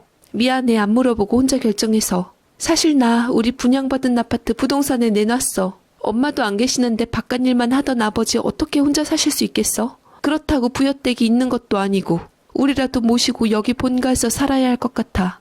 그게 무슨 말이야? 난 못해. 우리가 청약되려고 얼마나 노력했는데 그걸 그렇게 날려버리냐고. 제가 못하겠다고 펄펄 뛰었더니 아내가 표정을 싹 바꾼 후 저를 지그시 내려다보며 그러는 겁니다. 내가 모를 줄 알아? 부여댁 아주머니에게 일부러 그런 거 눈치챘다고. 당신 남편이니까 당신 감싸느라 모른 척 해주었을 뿐이지 그 비겁한 뻔한 속임수 정말 실망스럽더라. 내가 아버지한테 얘기하면 당신은 당장 나랑 이혼각이야. 알아? 엄마나 당신 편 들어줬지. 아버진 얄짤없는 거 알지? 라고 말하는데 그만 말문이 막혀버려서 속만 끓였습니다. 그리고 얼마 지나지 않아 부동산에서 전화가 왔다며 카톡을 보내왔어요. 집 살 사람이 나섰다고요. 아내는 제게 통보만 하고 부동산에 가서 집을 팔았습니다. 네, 저는 그래서 이렇게 본가에 놀러 앉고 홀 장인어른을 모시는 효부사위의 모습이 되었습니다. 그리고 속으로 저는 결심했죠. 어차피 마셔야 할 잔이라면 기꺼이 마시자고요. 이렇게 같이 모시고 살면 장인어른 재산은 모두 다 우리 것이라고요. 장인어른은 어차피 하루의 대부분은 가게에 나가 계시고 노년은 양수리에 있는 집에서 보낼 생각이시라니까 이 큰 집은 당연히 제 것이라고 마음을 바꾸니 긍정적이 되는 것이었습니다. 새로운 도우미 아주머니는 아주 점잖고 조용하고 딱 제 취향이었어요. 물론 음식 솜씨는 평범 그 이상도 그 이하도 아니었지만요. 그런데요. 식사도 안 하시고 저희 부부 애를 태우시던 장인께서 어느 날부터 갑자기 활기를 찾으시고 갑자기 막 모양을 내시고 또 식사를 왕성하게 잘하시고 말씀도 없으신 분이 말씀도 많아지시고 어디서 이상한 썰렁한 농담을 듣고 오셔선 이상한 농담을 막 하시고 그러시는 겁니다. 그것뿐이 아니라 생전 안 하시던 쇼핑을 하고 들어오시는 거예요. 오시며 모자며 잔뜩 사오시고 구두며 운동하며 또 잔뜩 사오시고 거울 앞에서 이 옷 저 옷 입어보시고 멋내시고 우리 부부 눈치챘지요. 장인께서 만나는 분이 생기셨구나. 어떤 분일까? 부디 이상한 분 아니고 얌전한 분이시면 좋겠네. 저는 오히려 다행이라고 생각했습니다. 제 책임에서 멀어질 수 있으니까요. 아내가 장인어른께 아버지 여자친구 생기셨으면 말씀하시고 저희도 소개시켜달라고 정중하게 묻더군요. 저희 장인어른 대번에 희색이 만연하셔서 당장 내일 식사 초대를 하겠다고 하시더라고요. 어느 정도 눈치는 채고 있었지만 이혼한 지 얼마 되지도 않았는데 이렇게 정광석화일 줄은 꿈에도 몰랐습니다. 하지만 새 장모님이 들어오시면 저한테도 분명 편한 게 더 많으니 저는 집안 단장도 빠르게 새롭게 하고 그분을 모실 준비를 마쳤습니다. 다음날 점심때 벨이 울리고 장인어른이 쪼르르 달려 나가시더라고요. 대문 열리고 사람이 들어오는 소리, 명품 구두가 얼핏 고개 숙인 제 눈에 보이고 저는 고개를 깊숙이 숙이고 정중하게 인사를 드렸습니다. 그리고 고개를 올리는 제 눈에 보이는 건 곱게 꾸미고 명품으로 온몸을 휘두른 부여댁 아주머니였어요. 기아 많은 제 눈에 비친 부여댁 아주머니 표정은 그랬습니다. 새신랑이 오랜만이죠. 남의 눈에 눈물 흘리게 했죠. 어디 한번 죽어봐요 나한테. 알고 보니 아내가 가게의 장인어른께 가져다 드린 호박죽통에 반찬가게 명함이 끼어 있었고 호박 범벅맛 맛이 딱 부여땡 맛이란 걸 눈치챈 아버지가 그 반찬 가게로 연락해서 두 분이 만나시게 된 거더라고요. 이제 제 앞에는 막막한 산이 겹겹이 겹쳐 있는 겁니다. 그날 그 어색하기가 이루 말할 수 없었던 식사 시간이 지나고 부여댁 아주머니, 아니 장차 제 장모님은 시아버지와 영화를 보러 가시겠다고 나가시고 저는 당장에 차를 몰고 부모님 댁으로 갔습니다. 아내는 붙잡지도 않더군요. 제가 아내하고 안 살면 안 살았지 부여댁 아주머니를 장모님으로는 죽어도 못 모시겠는 겁니다. 네, 저는 정말 아내하고 헤어질 결심까지 했어요. 본가에 와서 이틀 지나니 아내가 카톡을 보내더군요. 집에 와서 상황을 빨리 받아들이고 새 장모님을 모실 준비를 하는 게 좋다고요. 아내는 사위로서 같은 남자이니 자기 아버지의 입장을 이해해 드리라고 하더라고요. 정작 딸이면서도 우울증이 사람에게 얼마나 무서운 병인 줄 그걸 이해하려고도 짐작하려고도 않는 아내는 단지 그러한 정도의 실수로 이혼을 하시고 아버지를 버려두고 큰 이모님과 세계 여행을 떠나실 일이었냐는 겁니다. 그래서 장모님에 대한 마음이 많이 차가웠고 아버지의 재혼을 적극 축하해드리는 편이었어요. 게다가 늙음하게 아버지께서 식사 잘하실 수 있도록 그리고 20년이나 한 집에서 살아 신의가 굳은 부여댁 아주머니라니 자기는 더 좋다는 겁니다. 왜 저에 대한 배려는 하나도 없는지 저는 아내도 원망스러웠습니다. 저와 부여댁 아주머니의 관계에 대한 이해 말이지요. 제가 더 기가 막힌 건 그날 식사 자리에서 부여댁 아주머니의 태도였어요. 그 쫓겨난 사건은 아줌마 저 아내뿐이 모르는 진실이고 사실 결혼하실 생각이면 장인어른께 넌지시라도 이야기했을 법한데 장인어른은 하나도 모르시는 눈치시고 아주 말꼬름한 얼굴로 시치미를 뚝 떼고 계시는 부여댁 아주머니를 보니까 제가 뭔가 크게 함정에 빠질 것 같다는 생각이 드는 겁니다. 제가 상황을 마음속으로 정리하며 이런저런 계획을 세우고 있을 때 저만 무심했지 저희 본가에서는 경사가 있었어요. 저희 친형이 저와는 나이 차이가 10살인데 형이 최근에 런칭한 사업이 산나물 반찬 도시락 세트로 홈쇼핑에서 대박이 난 겁니다. 강원도의 소박하고 담백한 맛을 담은 두매 신나물 비빔밥 재료를 파는 거지요. 각기 다른 매력의 나물인 곤드레, 시래기, 거취, 고사리, 애호박, 고지를 모았기 때문에 일상의 밥 반찬으로도 손색이 없으니 인기도 있을 법했고요. 이래봬도 저희 본가가 원래 경제력이 탄탄해서 형의 홈쇼핑 대박이 그렇게 크게 부조할 것은 없지만 형은 이번 대박을 기반으로 더 크게 사업을 벌일 계획이었던 겁니다. 형이 사무실을 옮겼다는 소리를 듣고 저는 축하 인사를 하기 위해 형수님 가는 편에 따라갔어요. 마침 고사를 지낸다고 하니 가서 부조라도 하려고요. 그런데 말입니다. 사람 일이란 게 참 재미있는 게요. 거기에 와 있는 그러니까 수많은 업자들 형에게 줄을 대려는 반찬 제조하는 사업을 하시는 분들 사이에서 부여댁 아들이 있는 거죠. 그렇게 자랑하던 대기업에서 잘렸는지 어쨌는지 그만두고 반찬 사업에 뛰어든 것 같았는데 제가 그날 저희 처가댁에서 한우를 폭풍 흡입하던 그 오이지같이 생긴 얼굴 똑똑히 본 그 아들은 부여댁 얼굴과 판박이라 제가 잊을 수가 없는 얼굴이었거든요. 오이지같이 생긴 얼굴로 어찌나 벌쭉벌쭉 웃으며 우리 형을 대하던지 참으로 황당했습니다. 세상은 참 재미있다 라는 말만 속으로 되풀이하며 저는 본가로 돌아와서 가방을 다시 챙겨서 처가댁으로 돌아왔습니다. 돌파구가 생겼으니 나도 만만찮음을 보여주겠다 그런 감정이었어요. 그런데 제가 기가 막혀서 말입니다. 글쎄 부여댁이 이미 집에 들어와서 살림을 하고 있더구만요. 가까운 가족, 친지들 모아놓고 간단히 인사라도 한 후라면 모를까 아예 안방으로 들어 앉은 겁니다. 뻔뻔하기가 정말 벽돌보다도 두껍다는 생각에 저는 속이 다 뒤집어졌습니다. 바로 얼마 전까지 사모님 하면서 모시던 분이 쓰던 안방을 벽지 안에 안 바꾼 그 방에 달랑 가방 하나 들고 들어와 이제는 이 집 주인 행세를 하는 거지요. 아들이 이 집 사위가 못 되니 본인이 직접 이 집 안주인으로 들어온 그 기세에 혀를 내둘렀습니다. 반갑네 사위. 앞으로는 잘 지냈으면 좋겠어. 우리 아들도 한번 봤으니 형님으로 잘 모시면 좋겠네. 주변에 괜찮은 신부감 좀 있으면 소개 좀 시켜주고. 내 몰랐는데 프리랜서가 집에서 일거리 받아서 돈 버는 거람서. 신부감이 집안에 앉아서 돈까지 벌면 그것만큼 좋은 게 어딨어? 우리 며느린 공무원 이런 거 뭐 아니어도 된께 프리랜서 소개시켜줘. 라고 하는데 한 귀로 듣고 한 귀로 흘렸고 언제 그 얘기가 나오나 조바심을 갖고 있었습니다. 그러나 저도 부여댁도 서로 만만찮은 게 그날 그 쫓겨난 사건에 대해서 둘 다 아무 말도 안 했어요. 누가 먼저 입을 떼는 사람이 지고 들어가는 것 같은 기분 이해하시겠나요? 차를 마시자고 하기에 식탁에 마주 앉았습니다. 저는 마음을 단단히 오므려 먹었어요. 나도 하나의 패를 가지고 있으니 지지 않겠다는 자세로 임하려고요.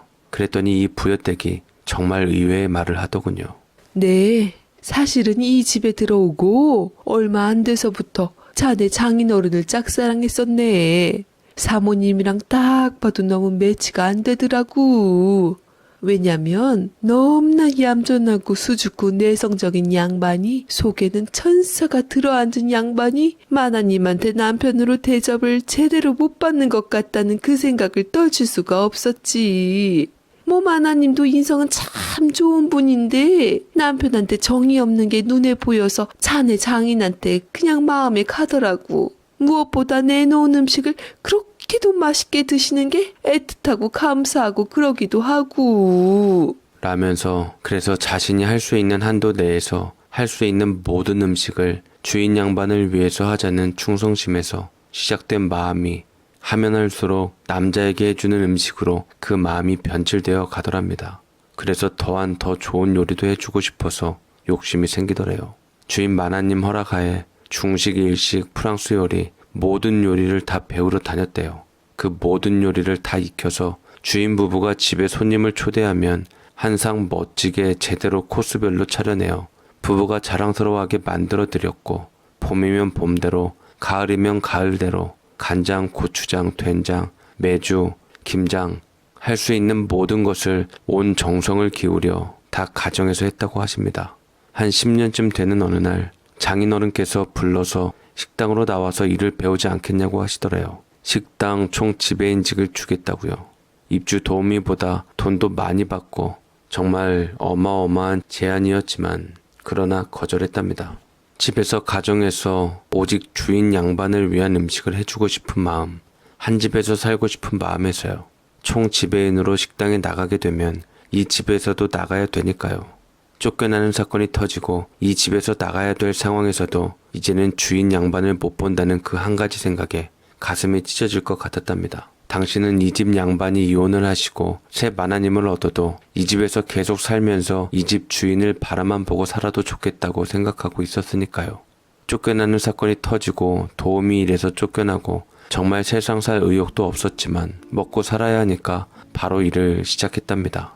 운이 좋아 마침 요리 배우던 요리학원 대표님 소개로 은평구에 있는 시장에서 반찬 가게를 하던 사람이 가게를 내놓는다고 해서 그 가게를 인수받아서 장사를 시작했는데 시작한 지 석 달이 지나가니 먼저 주인 때보다 훨씬 더 장사가 잘 되더래요. 그렇게 신나게 장사를 하는데 이게 무슨 조화속인지 저희 집 와이프한테 연락이 온 거지요.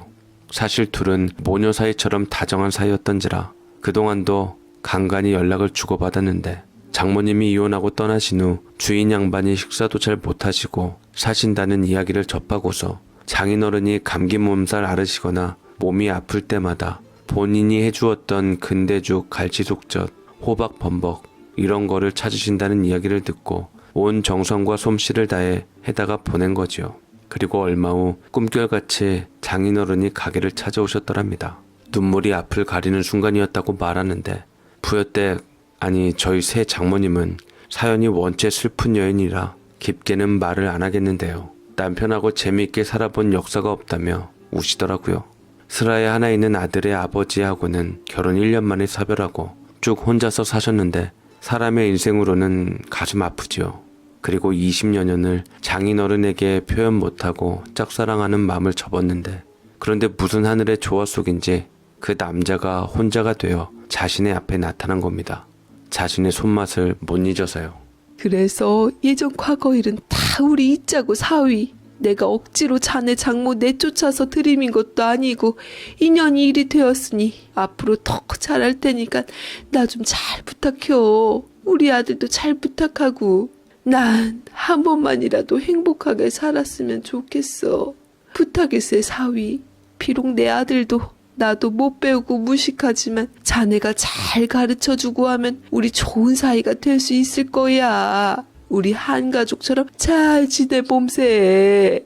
라고 눈물을 펑펑 흘리며 얘기를 하는데 저도 사람인지라 이 이야기를 다 듣고 난 후 딱한 마음이 들면서 괜시리 미안함과 동시에 이야기를 끝내시는 부여댁, 아니 저희 새 장모님 얼굴이 더 이상 오이지같이 보이지 않고 사과같이 발그스레하게 보이는 겁니다. 시작은 물론 새 장모님이 먼저 하셨지만 결국 최후의 한 방은 제가 먹인 것이니 미안할 따름이지요. 새 장모님 아들도 봤는데 생각보다 건실하고 나쁜 사람은 아니더라고요. 알고 보니 저랑 동갑이었는데 생일이 저보다 빨라 그냥 형님으로 모시기로 하고 나와선 친구 먹기로 했습니다. 그리고 저는 제 처가댁에 머무르며 아내의 임신 기간을 저희 새 장모님이 해다 주시는 온갖 산의 진미로 임산부가 먹을 수 있는 최대치의 양을 즐기며 살고 있습니다. 저희 가정은 그렇게 평온하게 되었네요.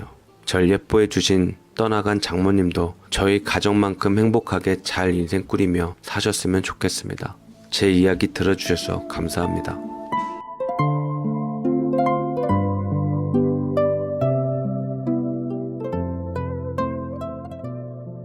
누군가를 몰아내려던 계획이 결국 돌고 돌아 더 가까운 사이로 돌아왔다는 사실이 인생의 아이러니를 새삼 느끼게 합니다.